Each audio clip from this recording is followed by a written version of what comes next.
শুনুন, আগে বলুন। দেখুন আমরা সিআইডি থেকে আসছি। সিআইডি? আমি আপনার কি হেল্প করতে পারি? এক মিনিট, একবার এই ফটোটা দেখুন। এরা কি কোনোদিন আপনার কাছ থেকে ক্যামেরা আর মাইক ভাড়া করে নিয়ে গেছিল এই 48 ঘন্টার ভেতরে? এক মিনিট দাঁড়ান, আমি চেক করে আপনাদের বলছি। আমি এক্ষুনি আসছি।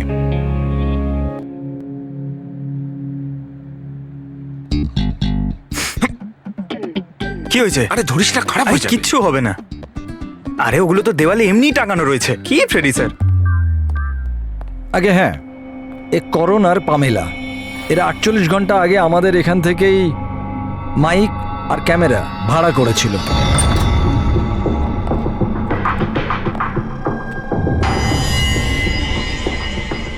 আপনারা কি জানেন মল্লিকার জীবনের ব্যাপারে? সত্যি কথা বলুন।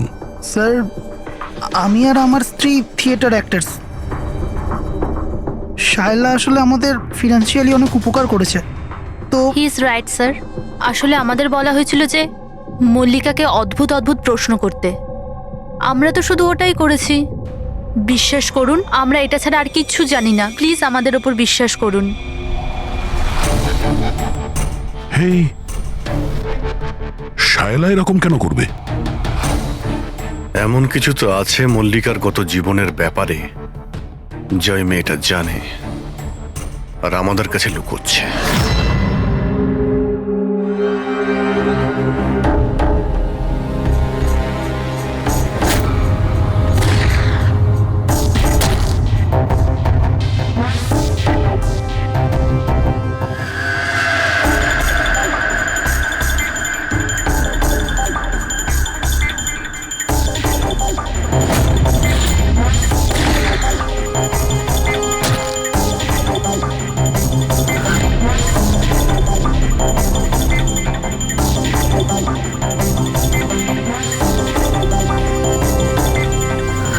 তাহলে এইটা হচ্ছে ওর মুখ।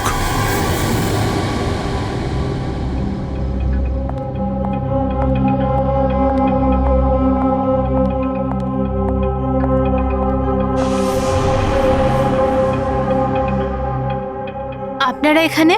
দাদা বৌদি তো নেই বাড়িতে, ওরা হসপিটালে গেছে চেক আপের জন্য। হ্যাঁ, সেটা আমরা জানি। ওনাদের সাথে নয়, আমরা তোমার সাথে কথা বলতে চাই। আমার সাথে? একে চেনো? না স্যার। আর এদের চেনো? না স্যার। আরে এরা তোমার থিয়েটারের বন্ধু। তুমি তো এটা বলনি যে তুমি অ্যাক্টরদের কাজও দাও।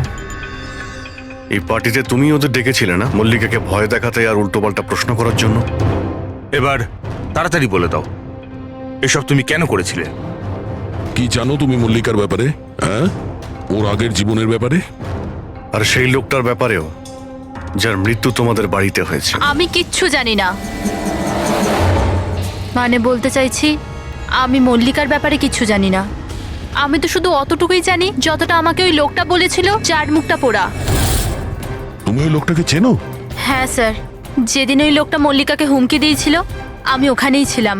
আর যখন দাদা মল্লিকাকে সামলাচ্ছিল তখন আমি ওই লোকটার পেছনে গেছিলাম। শোনো। কি হলো? কে তুমি? আর তুমি মল্লিকাকে কি বলছিলে? কি করে জানো তুমি ওকে? এটা আপনি আমায় কেন জিজ্ঞেস করছেন? ওনাকে জিজ্ঞেস করুন, যে মল্লিকা সেজে ঘুরে বেড়াচ্ছে ওনাকে জিজ্ঞেস করুন। দিয়াকে উনি বলবেন যে 1 বছর আগে কি হয়েছিল বোটে। হ্যাঁ, এই দেখুন, এই সব কিছু ওর পরিণাম। আমাকে জিজ্ঞেস করছে কে মল্লিকা। আমার মল্লিকাকে নিয়ে কোনো চিন্তা নেই, কিন্তু আমি শুধু আমার দাদাকে নিয়ে চিন্তিত। আর আমি চাই না ওই পাগল মেয়েটার জন্য আমার দাদাকে হারিয়ে ফেলি। স্যার, এর থেকে বেশি আমি কিচ্ছু জানি না, সত্যি বলছি। স্যার, তার মানে এটা তো ডেড এন্ড। ঠিক আছে, আপনি যান। এখন তো একটাই রাস্তা আছে। প্রথমে এটা জানতে হবে যে 1 বছর আগে কোন বোটেই অ্যাক্সিডেন্টটা হয়েছিল।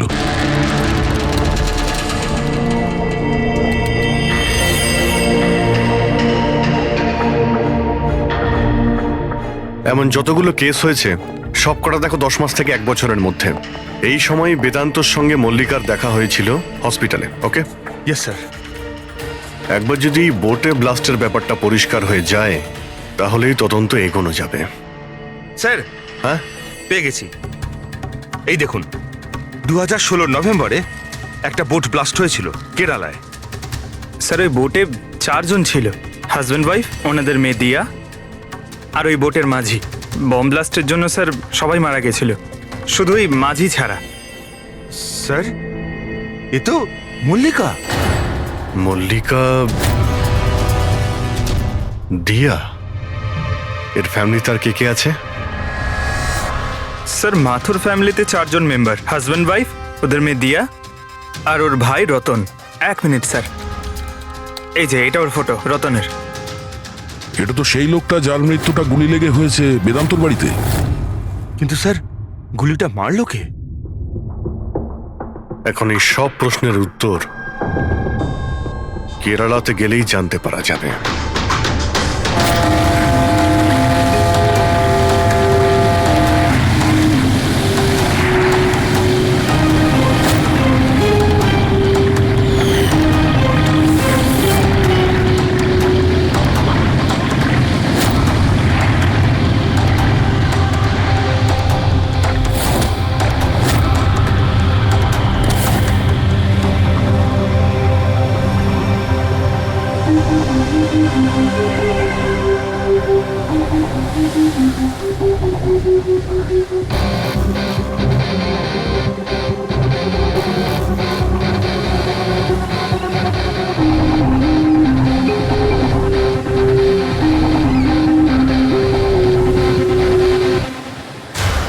এই জালটাকে ভালো করে ধুতে হবে, সুব্রমণিয়াম, ভালো করে দড়ি দিয়ে বাঁধো।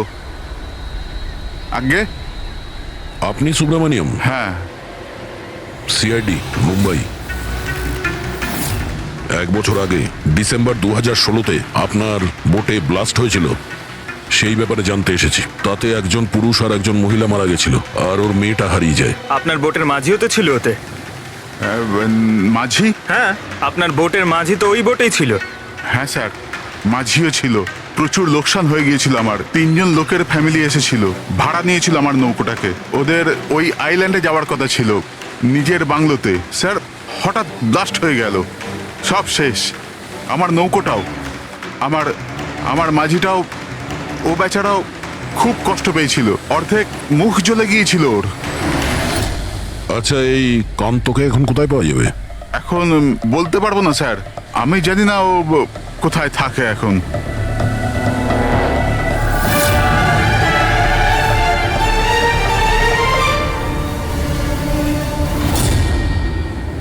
ইশারা কাকে করছিলেন? ইশারা? হ্যাঁ? ও স্যার, কে ওদিকে? স্যার, আমার স্যার।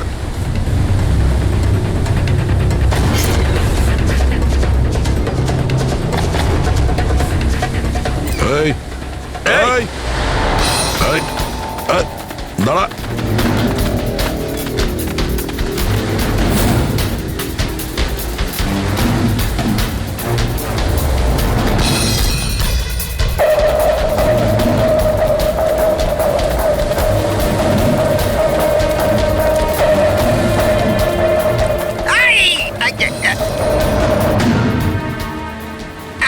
ছেড়ে দিন আমায়, ছেড়ে দিন আমায়, মুখটা ছেড়ে তো দিন। দেখা।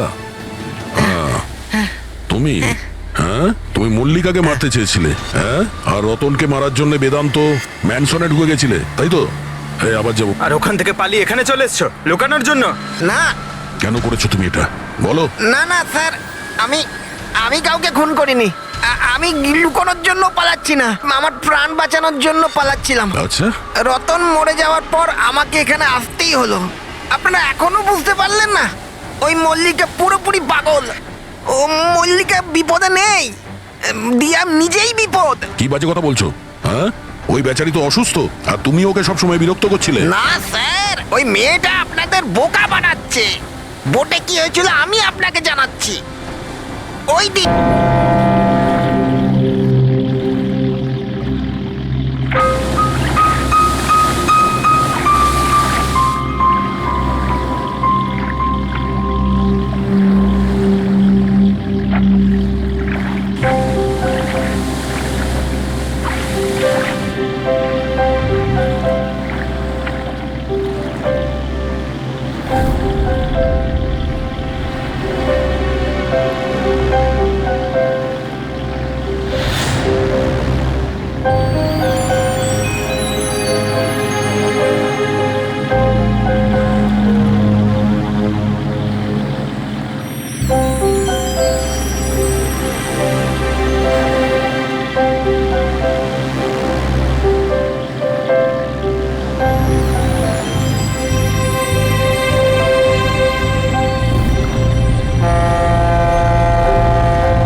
দিয়া তাড়াতাড়ি এসো, তাড়াতাড়ি এসো, নাহলে কেবিনে আবার বন্ধ করতে হবে আগের মতো।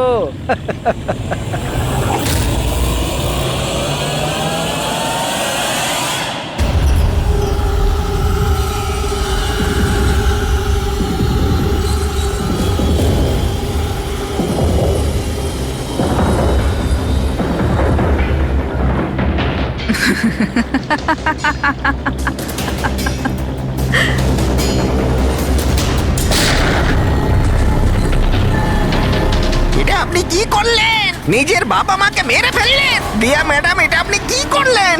কে দিয়া ম্যাম? আমার নাম সোনিয়া। সোনিয়া দুজনকে কোনো দিন ছাড়ে না। এক, যে ওকে ঘরে বন্দি করে। দ্বিতীয়, যে ওকে খারাপ কাজ করতে দেখে আমাকে নেয়। মারবেন না।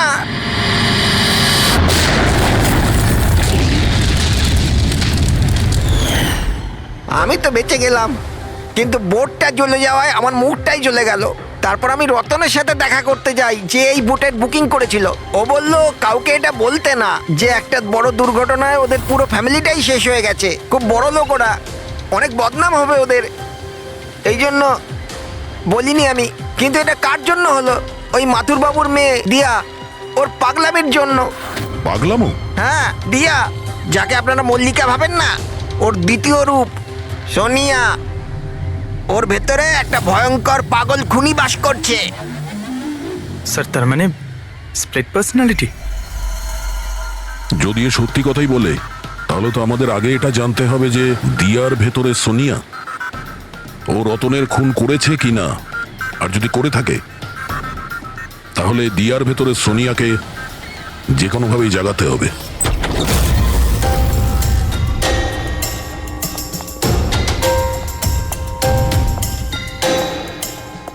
মিস্টার বেদান্ত, আপনি কিছুক্ষণের জন্য এখান থেকে চলে যান তো। আরে কিন্তু আপনারা এসব করছেনটা কি? তুমিও চলে যাও এখান থেকে। কিন্তু কিছু বলুন তো, ব্যাপারটা কি? সবকিছু বলবো, আপনি আগে এখান থেকে চলে যান প্লিজ। যান যান বাইরে। যান, তুমিও যাও। না না, আপনি না, আপনি ওখানে বসুন। স্যার, আপনি বসুন ওখানে। বেদান্ত, চলুন বসুন ওখানে। কি হয়েছে স্যার? সব ঠিক আছে? কিছু হয়নি, এবার হবে। আজকের পর থেকে না আপনি বেদান্তর সঙ্গে দেখা করবেন, আর না ওর বোনের সঙ্গে। শুধুমাত্র এদের দুজনের সঙ্গেই না, তুমি কারোর সঙ্গে দেখা করবে না। হ্যাঁ, কিন্তু কিন্তু বাদ দাও। একটা কথা পরিষ্কার করে শুনে রাখো সোনিয়া, না তুমি কারোর সঙ্গে দেখা করবে, আর না কারোর সঙ্গে কথা বলবে। আর আমাদের পারমিশন ছাড়া তুমি এই বাড়ি থেকে এক পাও বাইরে রাখবে না। এই বাড়িতে তুমি বন্দি। সোনিয়া। কেন কেন কেন যাব না? যাব, নিশ্চয়ই যাব, যাব। এইভাবে কথা বলবে না, আমি যাবই। তুমি কোথাও যাবে না। তুমি এইভাবে কথা বলবে না।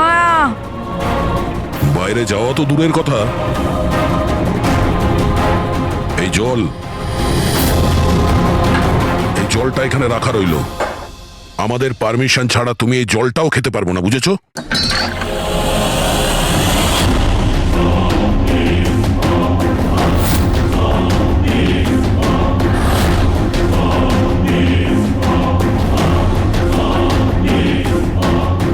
তুই আটকাবি আমাকে নাকি তুই? সোনিয়া নিজের ইচ্ছার মালিক। সোনিয়াকে কেউ আটকাতে পারবে না, সোনিয়াকে কেউ আটকাতে পারবে না।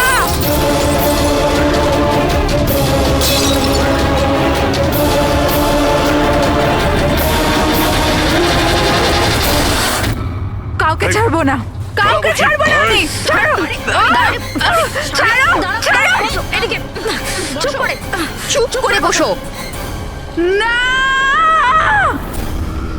না, কিচ্ছু করতে পারবে না তোমরা, কিচ্ছু করতে পারবে না। সোনিয়া থাকতে দিয়ার কেউ কিচ্ছু করতে পারবে না, কিচ্ছু করতে পারবে না।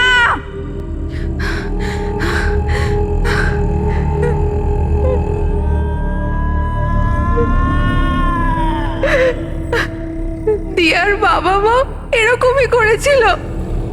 দিয়াকে ঘরে বন্ধ করে দিত। কেউ এলেও দিয়া একাই বসে থাকতো, কেউ আসতো না।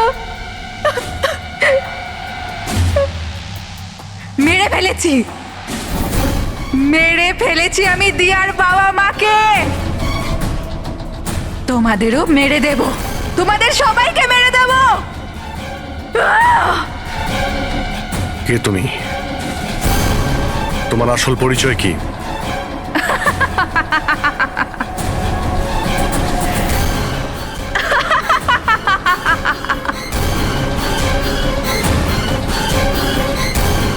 আমি কে?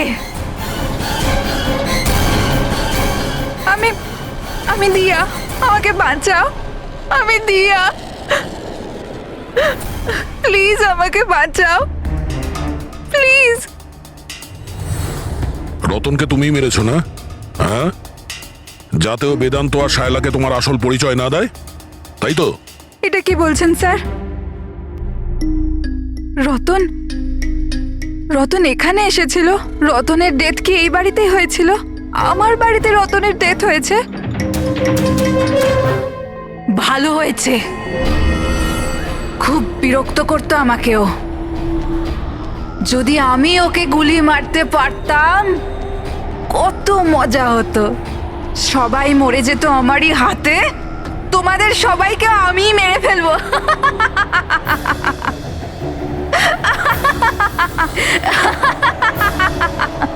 খোলো আমাকে, আমি বলে দিচ্ছি, আমাকে খুলে দাও, না হলে তোমাদের সবাইকে মেরে ফেলবো।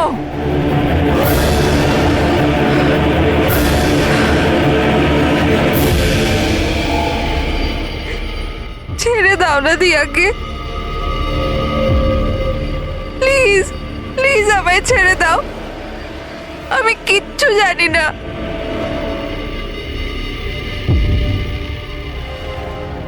বেদান্ত, বেদান্ত,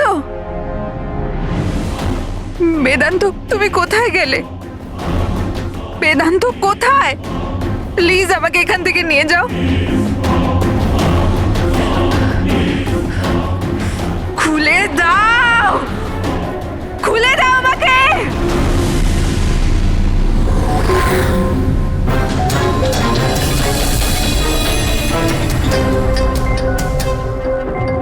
এই হচ্ছে সেই বন্দুক যেটা থেকে গুলি করা হয়েছে। এবার অভিজিৎ, তুমি এক কাজ করো, এই বন্দুকটা নাও, আর ওই সেকেন্ড ফ্লোরে যে উইন্ডোটা আছে ওখানে গিয়ে একে গুলি করো। ওখান থেকে? Come on go. আরে স্যার, এটা 9mm বন্দুক। যদি আমি জানালা থেকে দাঁড়িয়েও এই ডামিকে গুলি করি, তাহলে গুলিটা ডামি পর্যন্ত পৌঁছানোর আগেই নিচে পড়ে যাবে। রেঞ্জ খুবই কম হয়, এর গুলি লাগবেই না। আচ্ছা, ওর গুলিটা লাগবেই না। ওকে, এর গুলিটা যদি ওখান থেকে না লাগে তাহলে দয়া তুমি এক কাজ করো, তুমি এখান থেকে 7-8 ফুট দূর থেকে একে গুলি করো। Come on.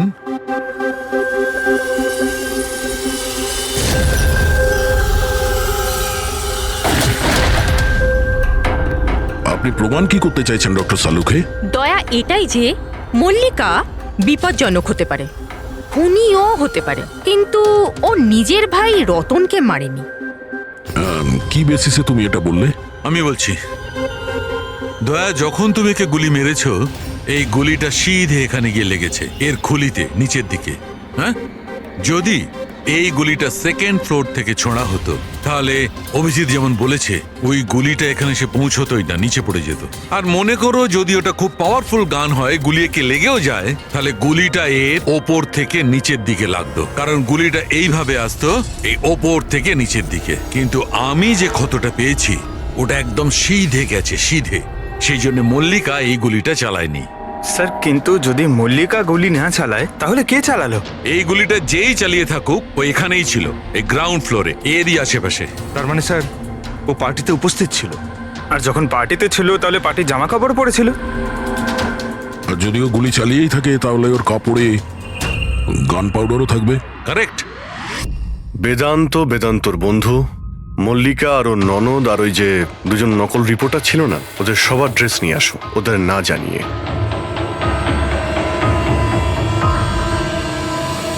আমাদের কাছে এটা একটা অদ্ভুত কেস ছিল।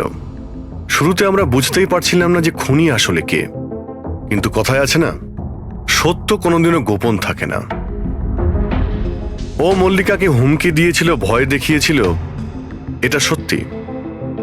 আর 1 বছর আগে মল্লিকা ওর বাবা মাকে খুন করেছিল, এটাও সত্যি। কিন্তু মল্লিকার ভাইয়ের খুন না মল্লিকা করেছে আর না নৌকো চালক করেছে। রতনের খুন সেই করেছে যে রতনের খুব কাছে দাঁড়িয়েছিল, একদম কাছে। আর সে শুরু থেকেই আমাদের চক্রব্যূহতে ফাঁসিয়ে রেখে দিয়েছিল, আর আমরা ঘুরেই যাচ্ছিলাম। শেষ পর্যন্ত সে তারই চক্রব্যূহতে ফেসে যায়। ও আমাদের অনেক মিথ্যে কথা বলেছে, অনেক মিথ্যে, কিন্তু সত্যি বেশি দিন গোপন থাকে না। বেদান্ত, তুমি আমাদের অনেক মিথ্যে বলেছ, কিন্তু তোমার এই ড্রেস সত্যিটা বলে দিয়েছে। আমরা তোমার জামার থেকে গান পাউডার পেয়েছি।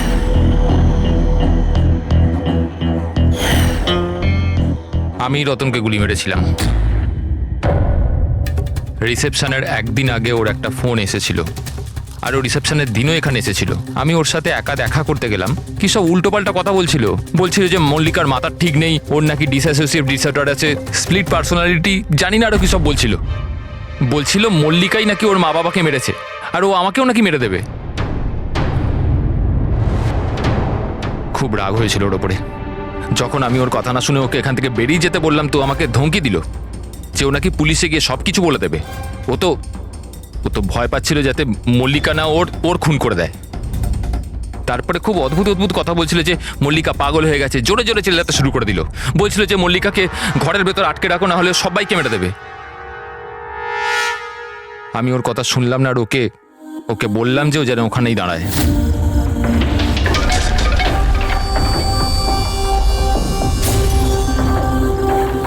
ওকে আমি নিজের প্রাণের থেকেও বেশি ভালোবাসি। আর ওই রতন, আরে এই রতন ওকে পাগল বলছিল, ওকে জেলে পাঠাতে চাইছিল। সব কিছু শেষ হয়ে যেত, মল্লিকার জীবন, আমার ইমেজ, এই সব কিছু শেষ হয়ে যেত। সেটা তো মিস্টার বেদান্ত ধরে নাও শেষ হয়েই গিয়েছে। আর তুমি এটা কি করে ভাবলে যে তুমি কারো খুন করে দেবে আর তোমার জীবন আর ইমেজ ঠিক থাকবে? হ্যাঁ,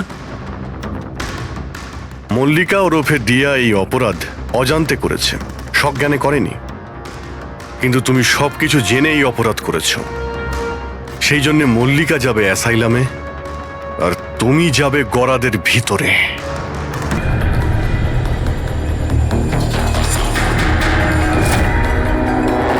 আরে এটা তো টিনার বাড়ির ছবি, ও এর বাড়িতে কি করে পৌঁছে গেল? তুমি টিনার বাড়িতে কি করছো? Reply please. আরে সোনিয়া রিপ্লাই কেন দিচ্ছে না? Are you there? সোনিয়া যদি টিনাকে সবকিছু বলে দেয় তো?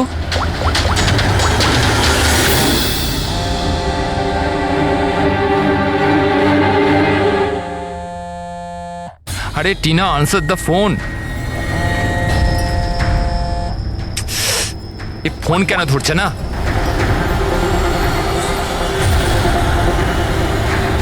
আরে Tina, answer the phone year, please answer the phone.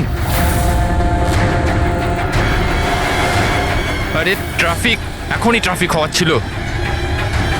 এই সমীরও না নিজেকে নিজে কিভাবে কে জানে।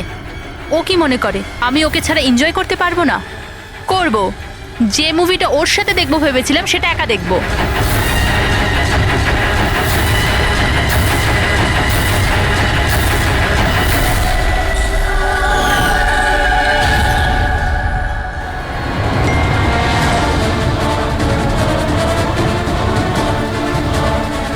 আরে সোনিয়া ওর বাড়িতে কি করছে? ও তো ওকে চেনে পর্যন্ত না। ও টিনাকে যদি সবকিছু বলে দেয় তো? Oh my god!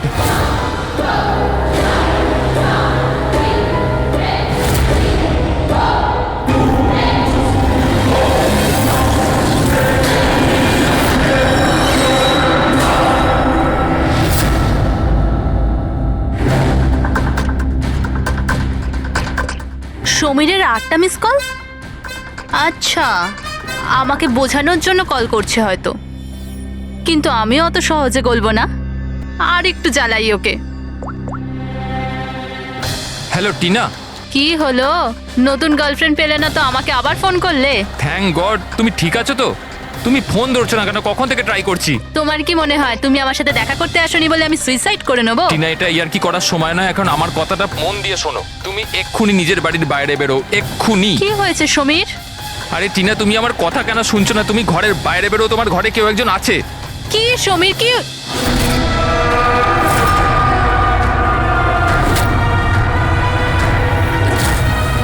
Hello Tina.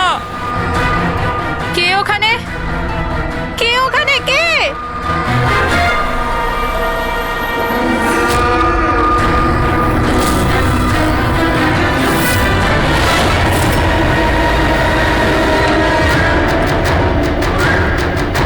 কে তুমি?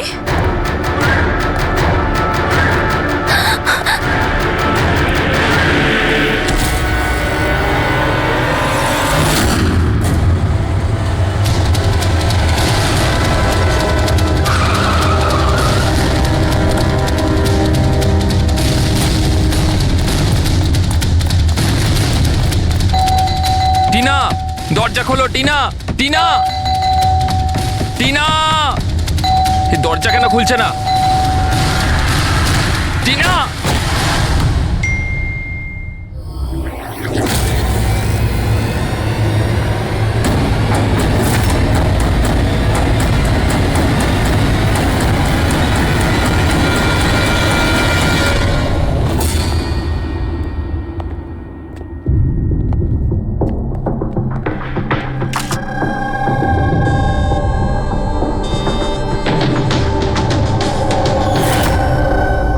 গলা টিপে মেরে দিয়েছে।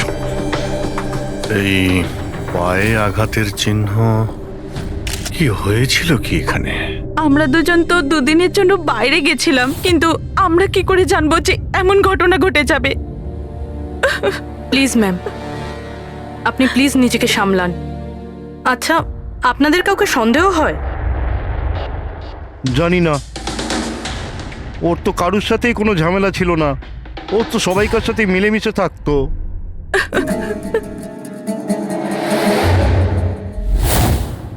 লকটা ভাঙা, নিশ্চয়ই ওই খুনি, ওই সোনিয়া মেয়েটা এখান থেকে ভেতরে এসছে।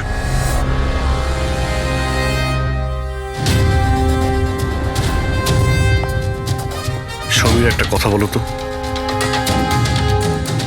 যখন তুমি টিনার সঙ্গে কথা বলছিলে তখন ও কি কিছু আওয়াজ শুনতে পেয়েছিল, জানালা ভাঙার বা ওইরকম কিছু? না স্যার।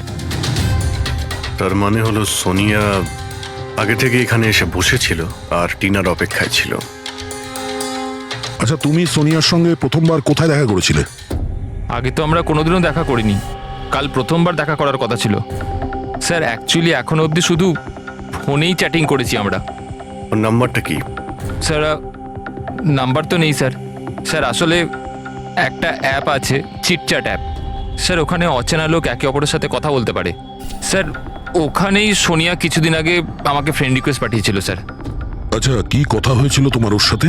স্যার বিশেষ কিছু কথা হয়নি স্যার, ওই এটা ওটা সেটা, দুটো অচেনা ব্যক্তি প্রথমবার কথা বললে যা হয়, ওই তুমি কি করো, তোমার হবে কি, এই এই আর কি। আচ্ছা, তুমি বললে ও নাকি কিছু ফটো আর ভিডিও পাঠিয়েছিল, ওগুলো দেখাও তো।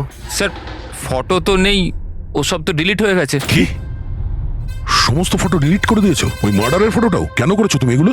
স্যার আমি করিনি স্যার। স্যার এই যে চিটচ্যাট অ্যাপটা রয়েছে, এর বিশেষত্ব এটাই হলো যে মানুষের প্রাইভেসি ঠিকঠাক রাখার জন্য এরা ভিডিও আর ফটো 10 সেকেন্ডের মধ্যে নিজে থেকেই ডিলিট করে দেয়। আচ্ছা, কিন্তু টিনার বাড়ির অ্যাড্রেসটা পেল কি করে? স্যার জানি না স্যার, কেননা আমি তো সোনিয়ার সাথে টিনার ব্যাপারে কোনো কথাই বলিনি। হতে পারে এই সোনিয়া টিনাকে আগে থেকেই চেনে। কিন্তু ওকে যদি মারারই হতো তাহলে তোকে এমনিই মারতে পারতো। এভাবে ওর বয়ফ্রেন্ডের সঙ্গে চ্যাট করে ওকে ফটো পাঠিয়ে কেন মারলো? স্যার, সমীরের ল্যাপটপ আর ফোন ভালোভাবে চেক করে নিয়েছি। স্যার আমাকে আর কতক্ষণ এখানে আটকে রাখবেন? আপনাদের সবকিছু তো সত্যি কথা বলে দিয়েছি। না, তুমি আমাদের সবকিছু সত্যি বলনি। তোমার ল্যাপটপ আর ফোন থেকে সব চ্যাট হিস্ট্রি আমরা পেয়ে গেছি। এটা ঠিক যে টিনা তোমার গার্লফ্রেন্ড ছিল, কিন্তু তা সত্ত্বেও তুমি অনেক মেয়ের সঙ্গেই চ্যাটিং করতে। কেন? স্যার ওটা তো স্যার এমনিই স্যার। তুমি বলতে চাইছোটা কি? ভালোবাসার কোনো মানে নেই, এমনি এমনি? স্যার ওরা আমার বন্ধু। দেখো, তোমার পার্সোনাল লাইফে কার সঙ্গে কি সম্পর্ক আছে আমাদের কোনো ইন্টারেস্ট নেই, বুঝেছো? আমাদের উদ্দেশ্য হলো টিনার খুনিকে ধরা, ব্যাস। কাউকে সন্দেহ হয় তোমার? হতে পারে তোমার কোনো পুরনো গার্লফ্রেন্ড জেলাসির জন্য ওকে খুন করেছে। না স্যার, এরম কোনো মেয়ে করবে না, এসব ওই সোনিয়ারই কাজ। তাহলে তো তুমি ওই সোনিয়ার স্কেচ বানাতে পারো, ফেস তো তুমি জানোই ওর। স্যার স্কেচ কেন, আপনাকে আমি ফটো দেখাচ্ছি। আরে তুমি তো আমাদের বলেছিলে যে সমস্ত ফটো ডিলিট হয়ে গেছে। স্যার মাত্র একটা ফটো বাদ দিয়ে, এই একটা ফটোরই আমি স্ক্রিনশট নিয়েছিলাম। স্যার ফোনটা একটু দেবেন প্লিজ।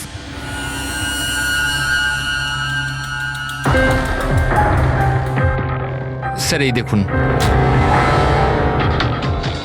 আরে এতে তো মুখটা পরিষ্কার বোঝাও যাচ্ছে না, অন্য কোনো ছবি আছে? স্যার না স্যার, এই একটাই ছবি নিতে পেরেছিলাম। আসলে স্যার ওই অ্যাপ থেকে ওকে জানিয়ে দেওয়া হয়েছিল যে আমি ওর ছবির স্ক্রিনশট নিয়েছি, এই জন্য ও আমায় বললো যে আমি যদি দ্বিতীয়বার ওর ফটো এরমভাবে সেভ করি তাহলে ও আর আমায় কোনো ছবি দেবে না। এই ছবিটা দিয়েই কাজ চালাতে হবে। কোনো পার্টিতে নেওয়া হয়েছে এই ছবিটা। এই কালো চশমা তো রিফ্লেকশন তো এসেছে। হয়তো ডিজের নামটা লেখা আছে, ডিজে কোবরা। DJ cobra?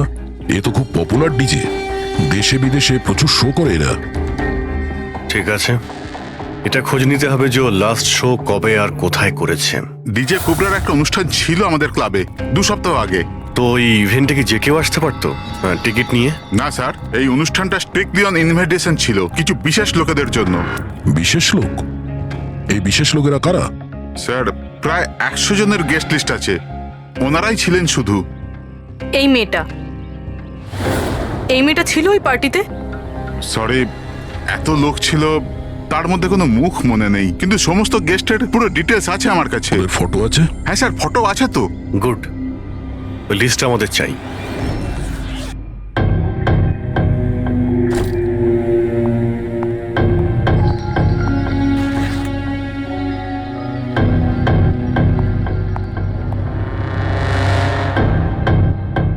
আপনি কোথাও যাচ্ছেন নাকি? হ্যাঁ, কিন্তু সরি, আমি আপনাদের চিনতে পারলাম না। সাধারণত অপরাধীরা আমাদের প্রথমে চিনতে পারে না, তারপরে সারা জীবনই ভুলতে পারে না। সিআইডি। সিআইডির সাথে আমার কি কাজ? খুন করেছো বলেই তো আমরা এখানে এসেছি। What nonsense! আমি কার খুন করেছি? টিনাকে। কে টিনা? আমি এই নামের কোনো মেয়েকে চিনি না। আচ্ছা, সোনিয়াকে তো নিশ্চয়ই চিনবে। আবার এই সোনিয়াকে? সোনিয়া তুমি? আমি অদিতি। হ্যাঁ তুমি অদিতি, কিন্তু সোনিয়া হয়ে লোককে খুন করছো। সমীর নামের একটা ছেলের সঙ্গে চ্যাটিং করছো না, চিটচ্যাটে, আর তারপরে ওর গার্লফ্রেন্ডকে মেরে দিয়েছো। চিটচ্যাট? আমি ওখানে চ্যাটিং কেন করব? আর আমার অলরেডি একটা বয়ফ্রেন্ড আছে, আর ওই অ্যাপ্লিকেশনটা তো সিঙ্গেলরা ইউজ করে। ব্যাস ব্যাস, অনেক হয়েছে। এটা কে? হ্যাঁ, এটা তোমার ছবি নয়? হ্যাঁ, কিন্তু এটা আপনার কাছে কি করে এলো? তুমি নিজেই এই ফটোটা সমীরকে পাঠিয়েছিলে চিটচ্যাটে। না স্যার, এই ফটোটা তো আমি সোশ্যাল মিডিয়া আপলোড করেছিলাম কিছুদিন আগে। এই দেখুন, মনে হয় এখান থেকে কেউ ফটো নিয়ে নিয়েছে আর আমার নামে চ্যাটিং করে টিনার খুন করেছে।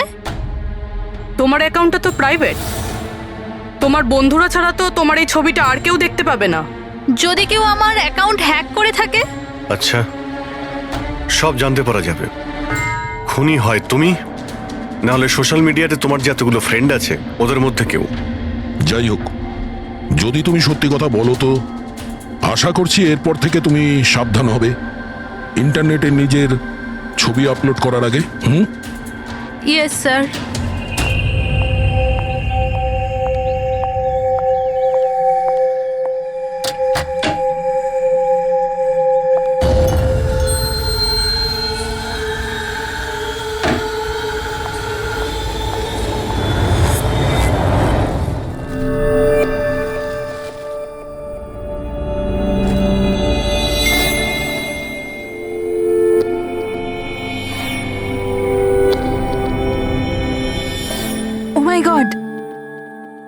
He texted me. Hi.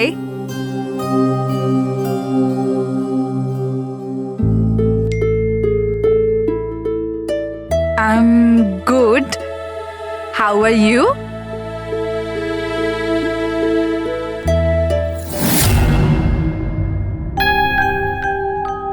তোমার সাথে চ্যাট করতে করতে অনেক দিন হয়ে গেছে। I think we should meet up.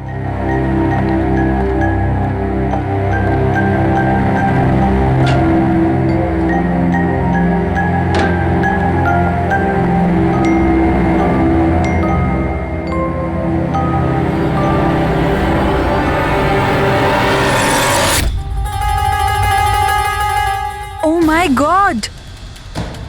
এই ফটোটা কখন তুললো?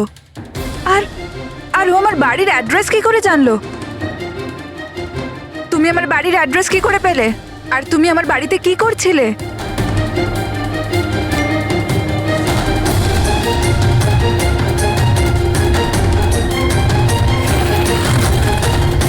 ও মাই গড! এই ফটোটা তো এখনই তুলেছে। মানে ও এখানেই কোথাও আছে।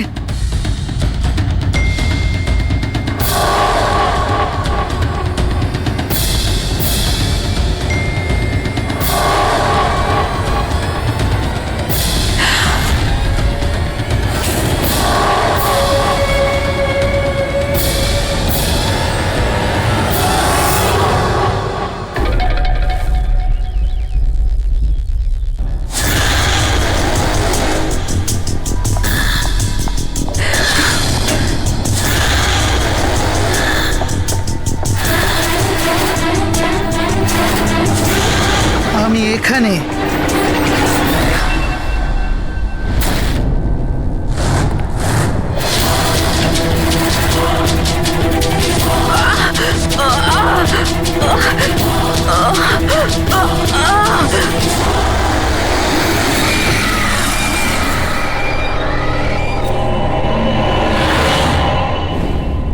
আমার নাম শীতল আর ওর নাম বিশাল। নাতাশা আমার রুমমেট ছিল। আমাদের বাড়িতে পার্টি আছে, আজ ধারে শপিং করতে গেছিলাম আর বাড়ি এসে দেখলাম নাতাশা। টিনার মতো একেও গলা টিপে খুন করা হয়েছে। আর টিনার মতন এর পায়েও আঘাত আছে। নাতাশার সাথে কারোর কোনো শত্রুতা? নাতাশা তো খুব ভালো মেয়ে ছিল, ওর আবার কি শত্রু থাকবে? সবসময় ভালো মানুষদেরই বেশি শত্রু থাকে এই সমাজে। নাতাশার কাছে কি এই নাম্বারটাই ছিল নাকি অন্য কোনো নাম্বারও ছিল? না ম্যাম, ওর কাছে খালি একটাই ফোন ছিল। কিছু পেলে কি? হ্যাঁ স্যার। স্যার, মারা যাওয়ার ঠিক আগেই নাতাশা চিটচ্যাট অ্যাপে একটা ছেলের সাথে চ্যাট করছিল। স্যার, নাতাশা বলেছিল যে ও কোনো একটা ছেলের সঙ্গে কথা বলছে আর ওর খুব ভালো বন্ধুও হয়ে গিয়েছিল। আজকে তো ওকে ডিনারেও ডাকবে বলেছিল। আর স্যার, আজকে ওরা দুজনের প্রথমবার দেখা করার কথা ছিল। এই টিনা আর নাতাশার খুনে কোনো কানেকশন আছে মনে হচ্ছে। নাতাশার রুমটা আমরা দেখতে পারি? যদি খুনের কোনো সূত্র এখান থেকে পাওয়া যায়।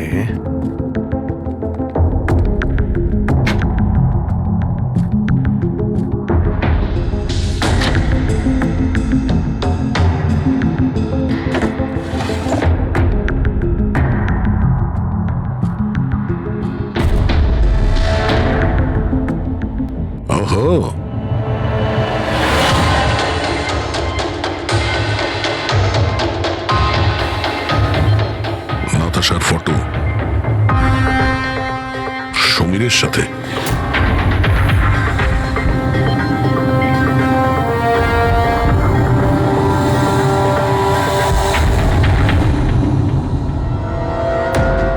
স্যার, আমি জানি যে এই ছবিগুলো দেখলে আপনাদের আমার উপর সন্দেহ আরও বাড়বে স্যার, কিন্তু আমায় বিশ্বাস করুন, আমি খুনি নই স্যার। তাহলে আমরা এই ফটোর কি মানে করব? টিনা আর নাতাশা দুজনকেই একসাথে ধোকা দিচ্ছিলে তুমি? না স্যার, আপনি যেরকম ভাবছেন সেটা একদমই নয় স্যার। নাতাশা আমার এক্স গার্লফ্রেন্ড ছিল। অনেক বছর আগেই ওর সাথে আমার ব্রেকআপ হয়ে গেছে স্যার। মজার ব্যাপার না? শুধু ওই মেয়েরাই মারা যাচ্ছে যারা তোমার গার্লফ্রেন্ড ছিল। কিন্তু নাতাশা আর টিনাও তো একে অপরের বন্ধু। এমনও তো হতে পারে যে ওদের কোনো কমন এনিমি আছে। এক মিনিট তুমি বলছো যে নাতাশা আর টিনা দুজন বান্ধবী ছিল? হ্যাঁ স্যার, আমরা একসাথে একই কলেজে তো পড়তাম, আমাদের গ্র্যাজুয়েশনও একই সাথে হয়েছে, আর তারপরেই আমার আর নাতাশার ব্রেকআপ হয়ে গেল। এই টিনা আর নাতাশা কলেজ থেকে বেরোনোর পরেও একে অপরের টাচে ছিল কি?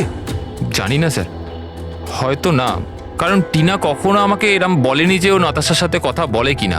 আচ্ছা, তোমার হিসেবে কাকে মনে হয় যার নাতাশা আর টিনা দুজনের সঙ্গে শত্রুতা ছিল? স্যার আমি কি করে জানবো, কিন্তু আমিও এটা বুঝতে পারছি না যে এটা কে করতে পারে। কলেজে পড়তে কিছু হয়েছিল হয়তো, এমন কোনো ঘটনা যার জন্য এইসব খুন হচ্ছে। না স্যার, স্যার কলেজ আমাদের খুব সুন্দর ছিল স্যার, ওই সময় তো কিছুই এমন হয়নি স্যার। ঠিক আছে, ভালো করে ভেবে দেখো আর একটু চিন্তা করো কলেজের প্রত্যেকটা দিন, আর যদি মনে পড়ে আমাদের ফোন করবে। তোমার সঙ্গে আবার দেখা হবে। এ নিশ্চয়ই আমাদের কাছে কিছু লুকোচ্ছে। দেখলে কলেজের নাম নিতেই কেমন ঘামতে শুরু করলো। সেটা ঠিকই, নজর রাখতে হবে এই সমীরের উপরে। ফ্রেডি,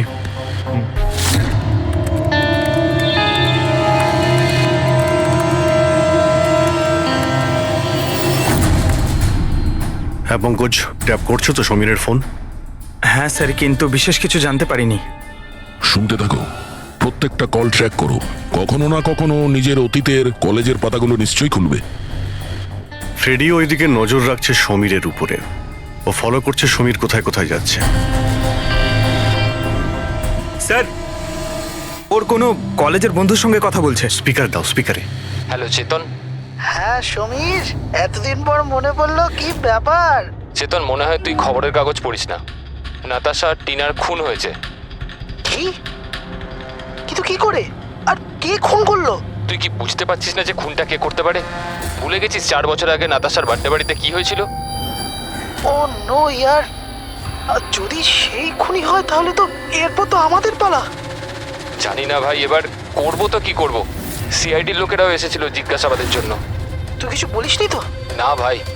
ভালো করেছিস, একটা কাজ করি, দেখা করে কথা বলি। হ্যাঁ, এমকে মার্কেট দুপুর 3টের সময়, ওকে? ঠিক আছে, আমি পৌঁছে যাব। আমাদের সন্দেহ একদম ঠিক ছিল।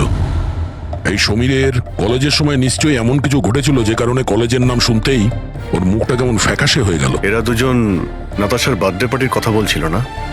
পুরো একটু গিয়ে দেখো তো নাতাশার মিডিয়া প্রোফাইলে, দেখো অনেক বছর আগে ওর বার্থডে পার্টির কোনো পোস্ট আছে ওখানে? স্যার, এই 4 বছরের পুরনো একটা পোস্ট পেয়েছি, নাতাশার 21 বছরের জন্মদিনের। এখানে টিনা আছে, সমীর আছে, আর চেতন নামের এই ছেলেটাও আছে, যার সাথে মনে হয় সমীর কথা বলছিল। এবার একবার কমেন্টগুলো পড়ো তো, জানতে পারা যাবে পার্টিতে কি হয়েছিল। এটা দেখতে পাচ্ছ? টিয়া বলে কেউ লিখেছে। তোমরা আমার সঙ্গে এটা ভালো করলে না, আমি এই অপমান কখনো ভুলবো না, তোমরা সবাই পস্তাবে। আর ওর এই পোস্ট নিয়ে সবাই হাসি ঠাট্টাও করেছে। তোমার বাড়ি থেকে বেরোনোই উচিত না, আর পার্টিতেও আসা ঠিক না। স্যার, এইসব কিছু প্রিয়াই করছে না তো, নিজের অপমানের প্রতিশোধ নিতে? হতে পারে। পূর্বী, এই প্রিয়ার লোকেশনটা খোঁজ করো, ততক্ষণে আমরা এমকে মার্কেটে গিয়ে এই সমীর আর চেতন দুজনে কি খিচুড়ি পাকাচ্ছে সেটা খোঁজ নিই। আর আমরা প্রিয়ার সঙ্গে দেখা করি গিয়ে।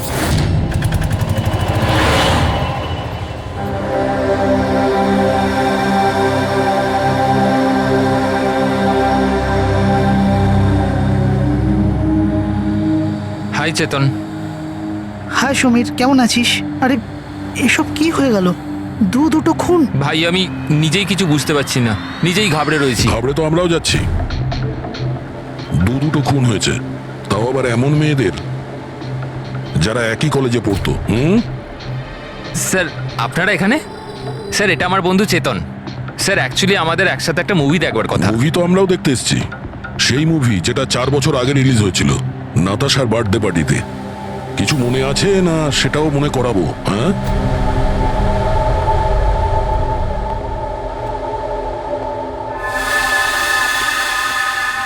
প্রিয়া। হ্যাঁ, আপনারা? সিআইডি। তোমার কলেজের দুটো মেয়ে খুন হয়েছে, টিনা আর নাতাশা। স্যার আমি জানি, আমি পড়েছিলাম ওদের ব্যাপারে পেপারে। আর কি জানো তুমি কে করতে পারে এই খুনগুলো? না স্যার, আমি আর কিছু জানি না। তুমি করেছো? হোয়াট? আপনারা আমার উপর অভিযোগ করছেন কেন? আমি কেন কাউকে খুন করব? 4 বছর আগে নাতাশার পার্টিতে কি হয়েছিল? স্যার, যাই হয়ে থাকুক, আমি কিন্তু কাউকে খুন করিনি। কে খুন করেছে আর কে খুন করেনি সেটা আইন ঠিক করবে, বুঝতে পেরেছো? পার্টিতে কি হয়েছিল সেটা বলো। স্যার, আমি তো ওই পার্টিতে যেতেও চাইছিলাম না, কিন্তু আমার বন্ধু সিমরান ও আমাকে জোর করে নাতাশার বার্থডে পার্টিতে নিয়ে গেছিল লোনাওয়ালায়। সিমরান, আমরা এখান থেকে চলে যাই না? কেন এসেছে এখানে? এমনিতেও এরা আমাদের বন্ধু নয়, কত মজা করে আমাদেরকে নিয়ে। চল না প্লিজ। আরে যখন এসে গেছি তো কেক খেয়েই যাই, তাই না? সিমরান আরে চল না।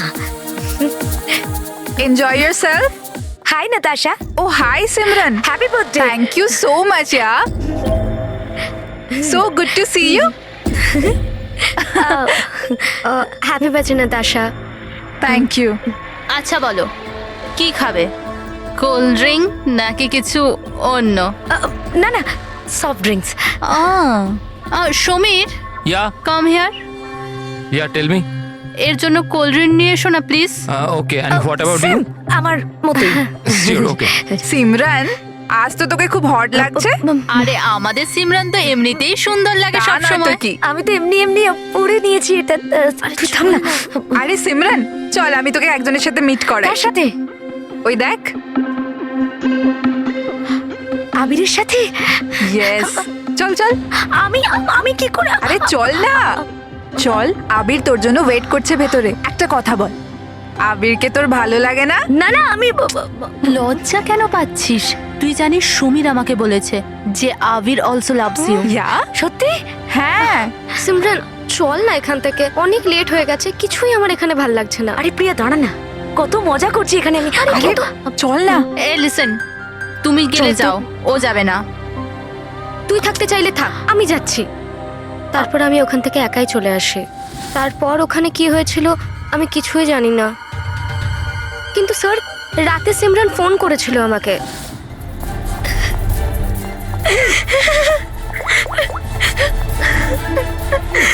হ্যালো হ্যালো প্রিয়া। আরও খুব কান্নাকাটি করছিল, তাই আমি ওকে ওখান থেকে আনতে যাই।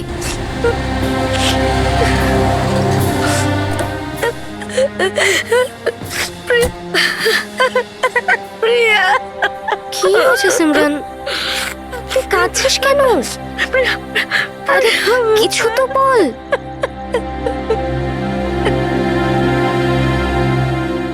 তারপর সিমরান ওই রাতের ব্যাপারে কোনোদিনও কোনো কথা বলেনি।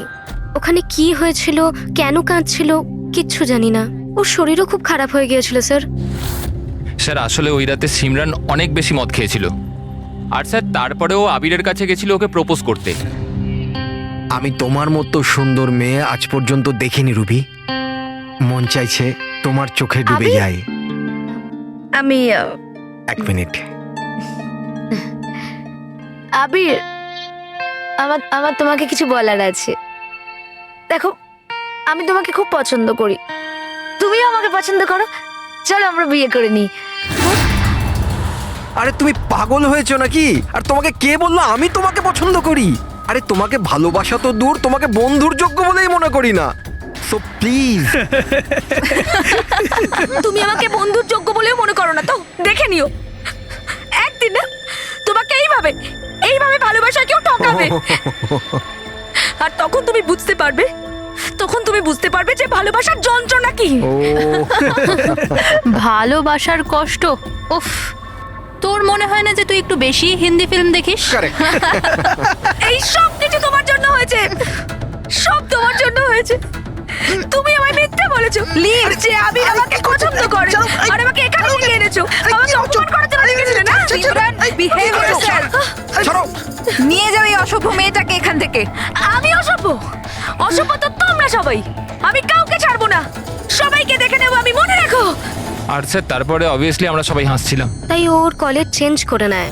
স্যার আমার মনে হয় হয়তো সিমরানই আমাদের থেকে বদলা নিচ্ছে, আর পরের নাম্বার আমাদের নয় তো। এই সিমরানের সঙ্গে দেখা করতে হবে।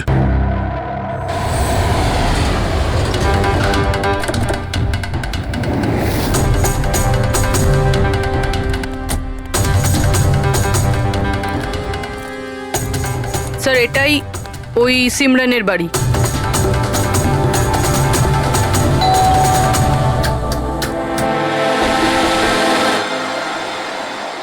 হ্যাঁ বলুন, কার সাথে দেখা করতে চান? সিমরানের সঙ্গে। ও এখানেই থাকে তো? আপনারা কি জানেন না, ও তো 1 সপ্তাহ আগেই মারা গেছে। কি? কিন্তু কিভাবে? আসলে ও ডিপ্রেশনেই ভুগছিল, আর সেই জন্যই আত্মহত্যা করলো। আচ্ছা, আপনারা কারা? আমার বান্ধবী ছিল। ও আচ্ছা। ডিপ্রেশনের ট্রিটমেন্ট চলছিল নাকি ওর? হ্যাঁ, ডক্টর রেণুকার কাছে। খুব বিখ্যাত সাইকিয়াট্রিস্ট উনি।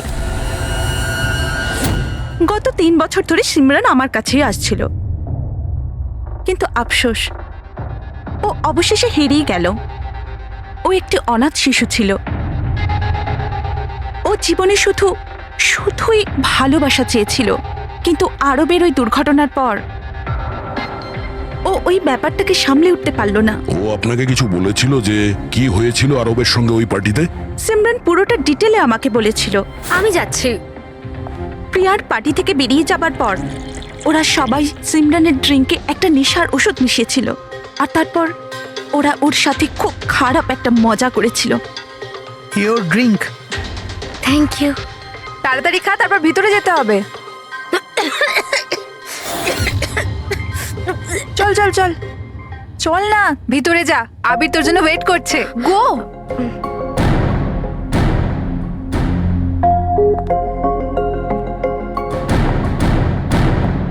সিমরান, সিমরান সাবধানে। আবির। সিমরান, আমি অনেক দিন থেকেই তোমাকে একটা কথা বলতে চাইছিলাম। বলো না, আমি শোনার জন্য রেডি আছি। আমি আজ পর্যন্ত তোমার মতো মেয়ে দেখিনি।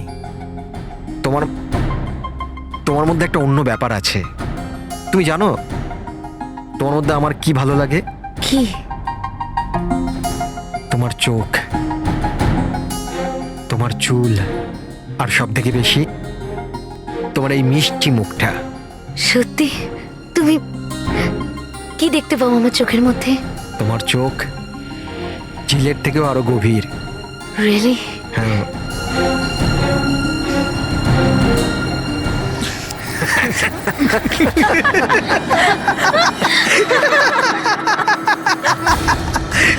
ঝিলের মতো গভীর তো নয়, কিন্তু এর চোখ ব্যাঙের মতো বড় বড়। আর তোমার চুল যেন মাকড়সার জাল। আর এর মুখটা, তুমি জানো সিমরান, আমার মুখটা যদি তোমার মতো হতো না, তাহলে আমি প্রত্যেকদিন আমার ঘরের আয়না ভাঙতাম।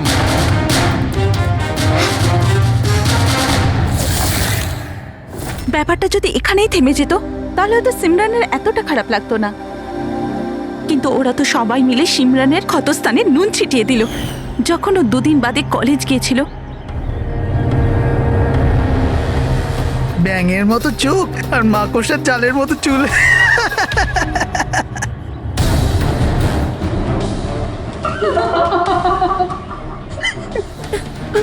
সিমরান, আরেকবার আবিরকে প্রপোজ কর না প্লিজ, খুব মজা হবে। স্যার, সিমরান যদি মারাই গিয়ে থাকে, তাহলে সব করছে কে? এই সিমরানের মৃত্যুর প্রতিশোধ, মানে যে খুনগুলো করছে, তার পরের শিকার আবিরই মনে হচ্ছে। আরে হ্যাঁ হ্যাঁ, আমার তরফ থেকে এই ডিল পাক্কা ভেবে নিন। আর দেখে নেবেন, এই ডিল থেকে আমার আর আপনার দুজনেরই খুব ফায়দা হবে। ঠিক আছে? আচ্ছা, আমি আপনাকে কিছুক্ষণ পর ফোন করছি।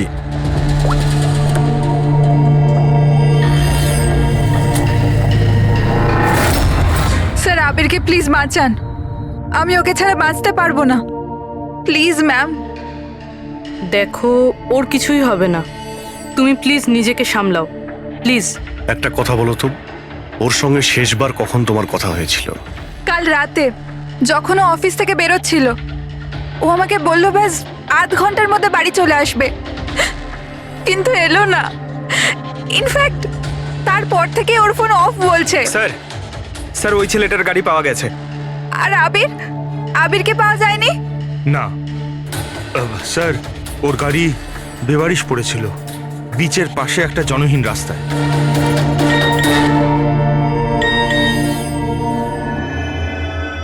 আবির, এসেছে, কিন্তু চিটচ্যাটে কেন মেসেজ করছে? এটা তো ভিডিও মেসেজ। এ তো এক্ষুনি ডিলিট হয়ে যাবে। এটাকে রেকর্ড করে নাও পুরবি। মরতে তো সবাইকেই হবে। আর কি কি পাপ করেছো বলো। আমি একজন খুনি। সিমরান নামের একটা নিরীহ মেয়ে আমাদের কলেজে পড়তো। আমি ওর অপমান করেছি, ওকে বিরক্ত করেছি, ওকে টর্চার করেছি, ওর আত্মসম্মানের 12টা বাজিয়ে দিয়েছি, ওর আত্মাকেও আঘাত করেছি। শুধু ওকে নয়, ওর মতো না জানি আরো কতজনকে জিনিসের মতো ব্যবহার করেছি। আচল, আমি তোমাকে ভালোবাসি না। আমি শুধুমাত্র তোমার বাবার টাকার জন্য তোমাকে বিয়ে করতে চেয়েছিলাম। তোকে এমন একটা ইঞ্জেকশন দিয়েছি আমি, যাতে স্লো পয়জন আছে। এই বিষটা ধীরে ধীরে শিরার মাধ্যমে তোর শরীরে ছড়িয়ে পড়বে। যদিও আবির আমায় কোনোদিন ভালোবাসেনি, কিন্তু আমি তো আবিরকে সত্যি ভালোবেসেছিলাম। প্লিজ প্লিজ ওকে বাঁচান। আমাদের খুব তাড়াতাড়ি সেই জায়গাটা খুঁজে বার করতে হবে যেখানে ওকে খুনি আটকে রেখে দিয়েছে। এই ভিডিওটা আবার চালাও তো, একটু দেখি। সিমরান নামের একটা নিরীহ মেয়ে। স্যার এই ভিডিওতে তো কিছুই নেই। আচ্ছা, এই 1 মিনিট পজ করো। এই পিছনে পেন্টিংটা দেখতে পাচ্ছ? এই পেন্টিংটা আমি কোথায় দেখেছি দয়া।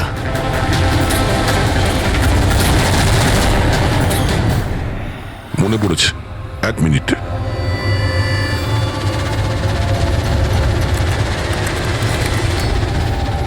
এই দেখো, নাতাশা যেখানে ও জন্মদিন পার্টি দিয়েছিল ওখানেও সেম পেন্টিং আছে। এর জন্মদিন তো লোনাওয়ালাতে হয়েছিল না? মানে খুনি ওকে সেখানে নিয়ে গেছে যেখান থেকে এগুলো শুরু হয়েছিল, লোনাওয়ালা।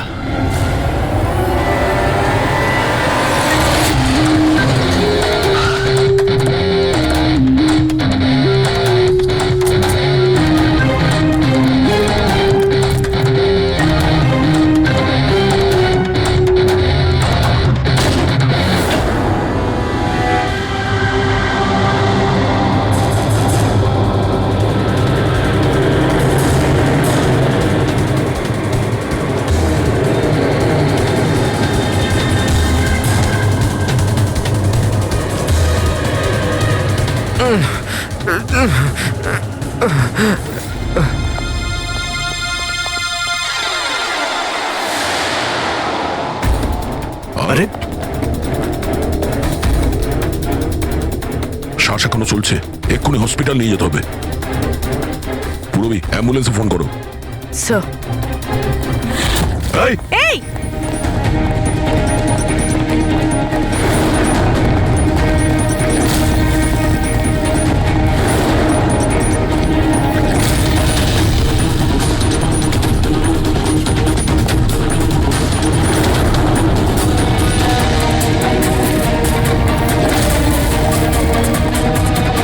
দাঁড়াও, না হলে কিন্তু গুলি চালিয়ে দেবো।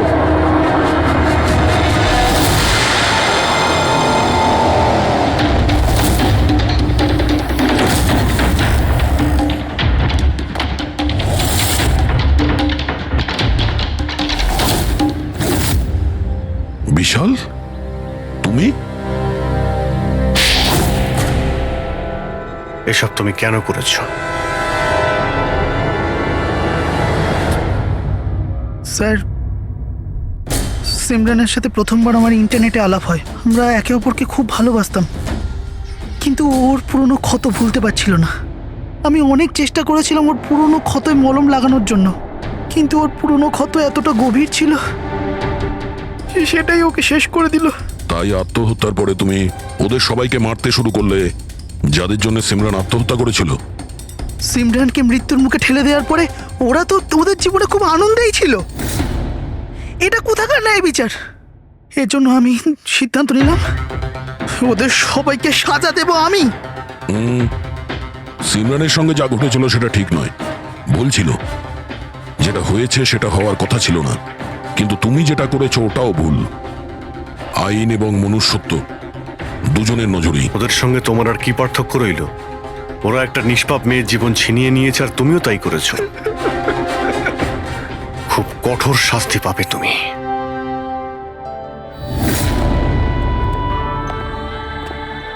দেখুন, ইন্টারনেট আর টেকনোলজি খুব ভালো জিনিস, এগুলোকে কোনো দিক থেকেই খারাপ বলা যায় না, কিন্তু এই টেকনোলজিকে সঠিকভাবে ব্যবহার করা সেটা সম্পূর্ণ আমাদের হাতে আছে। আর আজকাল এইরকম অনেক কেস সামনে আসছে। স্কুল কলেজের ইয়াংদের ইন্টারনেটে র্যাগিং করা হচ্ছে, ওদেরকে ফাঁসানো হচ্ছে, বিরক্ত করা হচ্ছে, হয়রানি করা হচ্ছে, ওদেরকে ব্ল্যাকমেল করা হচ্ছে। কারো মোটা চেহারার জন্য মজা করা হচ্ছে, আবার কাউকে ইন্টারনেটে হুমকি দেওয়া হচ্ছে। যদি আপনিও ইন্টারনেটে আর সোশ্যাল মিডিয়াতে এরকম দুর্ব্যবহারের শিকার হন, তাহলে একা এইসব ভেবে একদমই মন খারাপ করবেন না। সাহায্যের জন্য হাত বাড়িয়ে দিন। বাবা মা, টিচার, বন্ধু এবং আইনও আপনাদের সাহায্যের জন্য সর্বদা পাশে আছে। ও ভেতরে চলে গেল। আমি ভাবলাম আমি গিয়ে ওকে আটকাই। আমি রিপোর্টারগুলোর পিছু নিতেই যাচ্ছিলাম কি কেউ একজন আমায় ডাকলো। ওর কয়েক মিনিট বাদেই গুলি চলার আওয়াজটা এলো, আর আমরা সবাই ছুটে বাইরে বেরিয়ে এলাম। আপনারা পিছনে থাকুন, সরে দাঁড়ান। সরুন সরুন। আর তারপরেই আমি আপনাকে ফোন করলাম আর মল্লিকাকে হসপিটাল নিয়ে যাওয়া হলো। আচ্ছা, ওই যে দুটো রিপোর্টার এসেছিল পার্টিতে, ওরা কি কথা বলছিল কিছু শুনেছো তোমরা? আগে না স্যার। আগে হ্যাঁ, আমি শুনেছিলাম কথা বলতে। আমি তো এখানেই দাঁড়িয়েছিলাম, আমার বন্ধুর সাথে কথা বলছিলাম। রিপোর্টারের নাম পামেলা আর করণ, আর ওরা বম্বে ক্রনিকল টাইমসের ছিল। গুড, এ তো খুব ভালো কথা। আর কিছু শুনেছিলেন? আপনার সঙ্গে কোনো কথা বলেছিল ওরা? না না, ওরা মালিকাকে জানি না কেমন অদ্ভুত অদ্ভুত প্রশ্ন করছিল। তুমি কখনো বোট ব্লাস্টের ব্যাপারে শুনেছো? তুমি নিশ্চয়ই বোটে বন্দুক সহ একজন মানুষকে দেখেছো। নো প্রবলেম, আমি নিজেই খুঁজে নেব। বেচারি মালিকা খুব ঘাবড়ে গেছিল আর ভেতরে চলে গেল। আর কিছুক্ষণ পরে গুলির আওয়াজ পাওয়া গেল। এরকম পাগল রিপোর্টার আমরা অনেক দেখেছি, আর আপনারাও খুব ভালোভাবে জানেন যে কোনো কারণ ছাড়া কোনো রিপোর্টার এরকম ফালতু প্রশ্ন করবে না। তো তোমার কি মনে হচ্ছে ওরা দুজন কোনো রিপোর্টার ছিল না? হতে পারে। ওরা যখন ভিতরে ঢুকেছিল তখন তোমরা গেটের সামনে ডিউটি করছিলে, তো ওদের দেখেছিলে তোমরা? গেটের বাইরে সিসিটিভি ক্যামেরা লাগানো আছে, নিশ্চয়ই ভেতরে আসলে দেখা যাবে। স্যার, ওদের এন্ট্রি রেজিস্টারেও আছে, যদি আপনি বলেন তো নিয়ে আসবো। এতে বলার কি আছে, তাড়াতাড়ি গিয়ে নিয়ে এসো, যাও তাড়াতাড়ি। অভিজিৎ, এই লোকটার পকেটে না কোনো আইডি আছে না কোনো মোবাইল আছে, পকেট খালি। আর দ্বিতীয় কথা হলো, এর মাথায় গুলি লেগেছে পেছন থেকে, আর ডাইরেকশন দেখে মনে হচ্ছে যে গুলি ভেতর থেকে চলেছে। সব জায়গা খুঁজে নিয়েছি স্যার, কোথাও কিচ্ছু নেই। আর স্যার, বন্দুকটাও সে বাড়িতে রেখে যায়নি। যদি বাড়িতে রেখে যেত হয়তো সবাই ভয় পেয়ে যেত। কিন্তু এরকম তো কোনো ব্যাপার নয় স্যার, আমাদের বাড়িতে তো অনেক রকম বন্দুক আছে। কি বলছেন, বাড়িতে? হ্যাঁ, কারণ দাদা তো গানসের ডিলার না। আপনি যেটা বলেননি যে আপনি বন্দুকের ডিলার? হ্যাঁ। কোথায় রাখেন আপনার এই গান? চলুন দেখান। আর হ্যাঁ, পার্টিতে আপনি যে যে গেস্টকে ইনভাইট করেছিলেন তাদের লিস্টটা আমরা চাই। হ্যাঁ, এক্সকিউজ মি। হ্যালো, কি? হ্যাঁ হ্যাঁ, আমি আমি আমি এক্ষুনি আসছি। ঠিক আছে, আমি আসছি। আমরাও যাব আপনার সাথে, আপনার ওয়াইফের সঙ্গে দেখা করতে। হতে পারে এই খুনের সঙ্গে তার অজ্ঞান হয়ে যাওয়ার কোনো না কোনো রিলেশন আছে। মল্লিকার আগের জীবনটা পুরো সাদা, একদম ফাঁকা। ইনফ্যাক্ট যে হসপিটালে আমি ট্রাস্টি, মল্লিকা ওখানকার একটা পেশেন্ট ছিল। ওর অ্যাক্সিডেন্ট হয়েছিল আর শকের জন্য ওর সমস্ত স্মৃতিশক্তি চলে গেছিল। ও কে, কোথা থেকে এসছে, ওর সাথে কি হয়েছে, ওর কিচ্ছু মনে ছিল না। ওর তো নিজের নামটাও মনে ছিল না। মল্লিকা নামটা আমরা দিয়েছিলাম। আমি যখন ওর সাথে দেখা করলাম তো খুব বিচলিত ছিল, খুব ভয়ের মধ্যে ছিল। কিন্তু ধীরে ধীরে আমি ওকে আশ্বাস দিলাম যে সব কিছু ঠিক হয়ে যাবে। আর এইভাবে মেলামেশা করতে করতে আমার ওকে ভালো লাগতে শুরু করলো। ওর আগের জীবনটা নিয়ে আমার কোনো মাথা ব্যথা ছিল না স্যার, এই জন্য আমি ওকে বিয়ের প্রস্তাব দিলাম।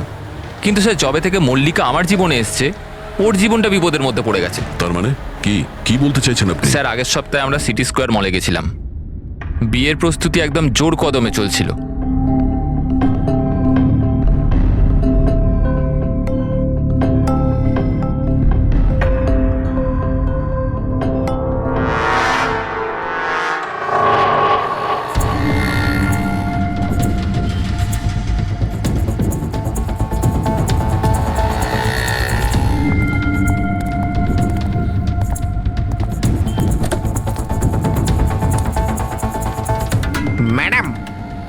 হচ্ছে আমি আপনাকে আগে কোথাও দেখেছি। আমায় চিনতে পারলেন না আমাকে? না, আমি চিনি না আপনাকে। কি বলছেন চিনতে পারলেন না? এই দেখুন পোড়া মুখ, বোট, কিছু মনে পড়ছে না আপনার? না সরি, আমি আপনাকে চিনি না। কি বলছেন আপনি চিনতে পারছেন না? আমি জানি তো আপনি দিয়া ম্যাডাম, তাই না? আপনার কিছু ভুল হচ্ছে। আমার নাম মল্লিকা। আরে আপনি দিয়া ম্যাডাম তো। বোটে আপনি এসেছিলেন আপনার জন্মদিন পালন করতে, মনে নেই? না। নেই কি করে? আপনি মনে করুন। এই দেখুন আমার পোড়া মুখ। হাত ছাড়ো। আমার কোনো ভুল হতেই পারে না। আপনি চিনতে পারছেন না আমাকে? আমি চিনি না আপনাকে। কি বলছেন কি? উনি তো আমাকে চেনেন, দিয়া ম্যাডাম। এনার জন্যই আমার মুখটা পুড়ে গেছে, এখন আমাকে চিনতেই অস্বীকার করছে। তুই এখান থেকে বেরো, না হলে কিন্তু আমি পুলিশকে ডাকবো। আরে পুলিশ? আরে পুলিশ? পুলিশকে ডাকবে ও? কিছু হয়নি, it's all right, it's all right. চলো চলো, তুমি গাড়িতে বসো। সেই লোকটা আর কোনোদিন সামনে এসেছিল? না স্যার, কিন্তু ওর 2 দিন পরে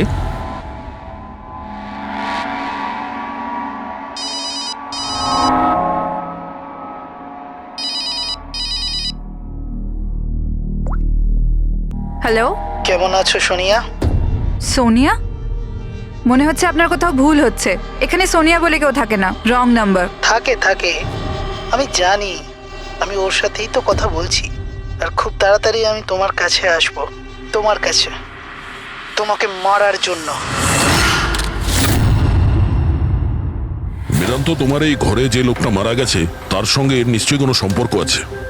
হতে পারে ও তোমার ওয়াইফকে মারতে এসেছিল কিংবা হুমকি দিতে এসেছিল। কিন্তু একটা কথা সত্যি যে এটা সেই লোক না যার মুখে ক্ষত ছিল। আমরা চেক করেছি, কিচ্ছু ছিল না।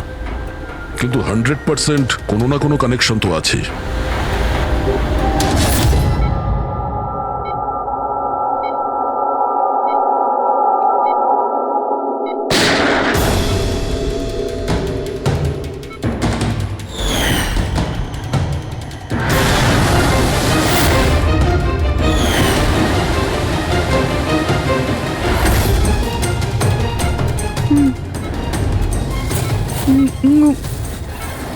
গুলি,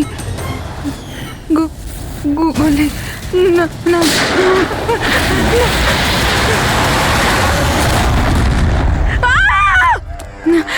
না, ইনজেকশন। না, কাম ডাউন, কাম ডাউন। আমাকে ছেড়ে দাও, আমি কিছু করিনি, ছেড়ে দাও। Mallika, are you all right?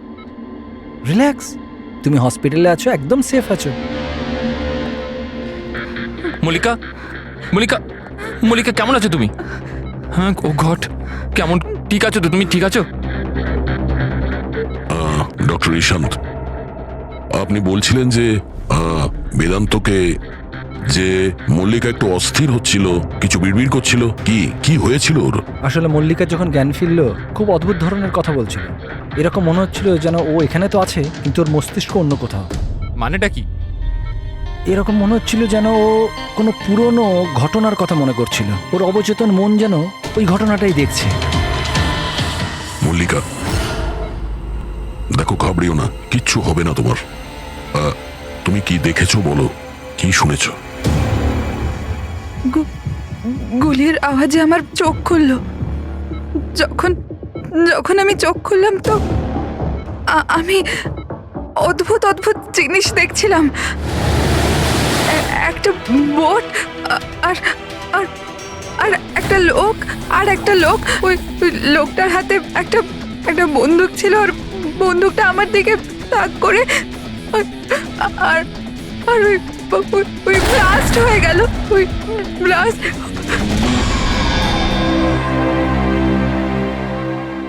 ডাক্তারবাবু,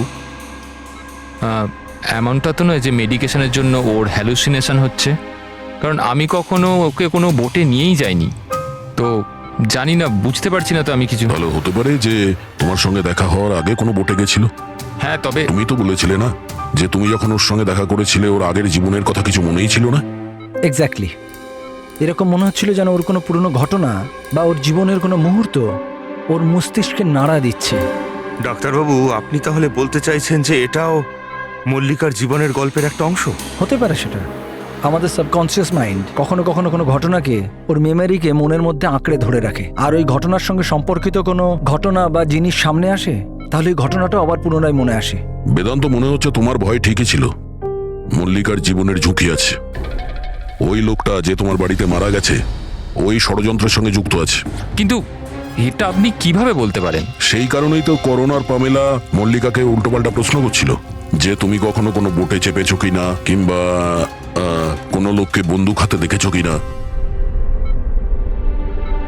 এই কেস একটা অন্যের সঙ্গে যুক্ত। প্রথমে তো এটা জানতে হবে বেদান্তর ঘরে ওই গুলিটা চালিয়েছে কে।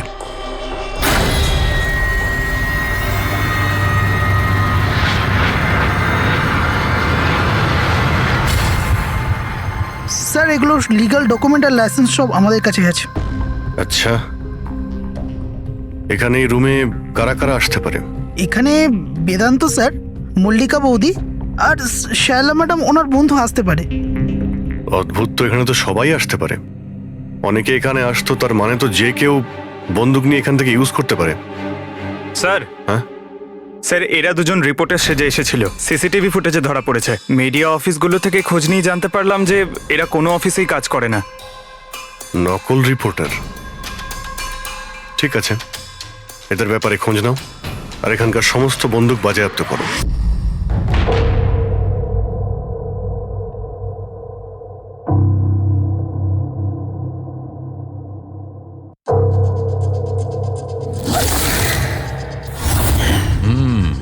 থ্যাংক গড এর চোয়ালের হাড়গুলো আর চিক বোনটা ঠিক আছে, নাহলে মুখটা তৈরি করা খুব মুশকিল হয়ে যেত। বেশিরভাগ খুলিটা তো ভেঙে চৌচির হয়ে গেছে। যাই হোক, এই হাড়গুলো দিয়ে তো মুখটা বানানো যেতে পারে।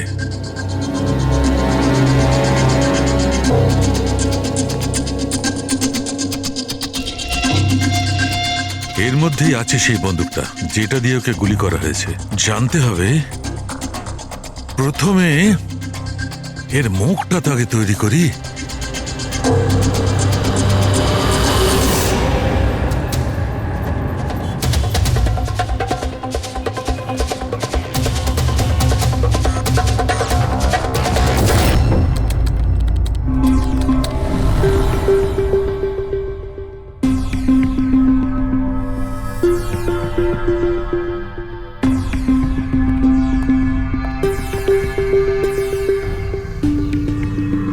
মল্লিকার কাছে যে সোনিয়ার নাম করে হুমকি দেওয়া ফোন আসছিল, সেটা পিসিও থেকে আসছিল, সেখান থেকে খুঁজে বের করা খুব মুশকিল।